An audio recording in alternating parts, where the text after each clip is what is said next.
टिकाऊपासून टिकाऊ वस्तू बनवल्या जात असल्याची आपण अनेक उदाहरणं पाहिली असतील।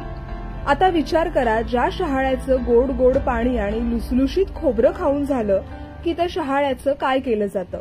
हे शहाळं जातं तरी कुठे, तर ते जातं कचऱ्यात। पण याच शहाळ्यापासून टिकाऊ वस्तू करण्याचा हा आगळावेगळा प्रकल्प शिवडीत आहे। मुंबई मनपाचा एफ दक्षिण विभाग आणि जनहितेश सामाजिक प्रतिष्ठान यांच्या सहयोगाने हा उपक्रम राबवला जातोय। शहाळी इथे आणून त्याची यंत्राच्या सहाय्याने पावडर केली जाते। त्याचा उपयोग खत म्हणून केला जातो। तसंच त्यापासून विविध वस्तू देखील तयार केल्या जातात। महानगरपालिकेतर्फे आम्ही या ठिकाणी नारळापासून उपयोगी वस्तू आणि पर्यावरणपूरक वस्तू बनवण्याचा प्रकल्प आम्ही सुरू केलेला आहे।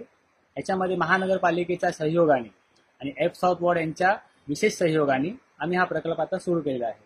या प्रकल्पाअंतर्गत आम्ही दिवसाला 10 मेट्रिक टन म्हणजे 10,000 किलो एवढ्या क्षमतेचे नारळ, जे आपण नारळ पितो, टेंडर कोकोनट याला आपण म्हणतो, त्याची शहाळ इथं आम्ही आणून त्याच्यापासून पर्यावरण उपयोगी आणि वस्तू बनवतो।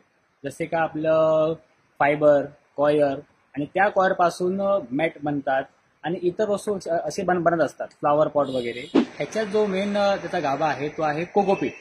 कोकोपीट पासून आपण झाडांच्या कुंड्या जे आपण घरी लावतो ते, त्यानंतर कोकोपीटचा सगळ्यात जास्त उपयोग होतो हा गार्डनिंगमध्ये।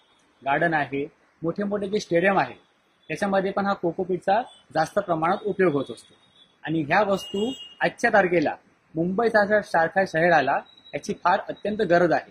कारण की हे जे नारळ आहे, हे नारळ जेव्हा डम्पिंग ग्राउंडला जातात क्षेपणभूमीला, त्यावेळेस तिथं त्याची क्षमता वाढत जाते आणि ते वाढल्यामुळे तिथं आग लागण्यासारखे प्रकार हे होण्याची दाट शक्यता नाकारता येत नाही। जर का आपण असे पर्यावरण उपयोगी प्रकल्प आपण प्रत्येक विभागनिहाय केले तर महानगरपालिकेला क्षेपणभूमीला पडणारा ताण हा नक्कीच कमी होणार आहे।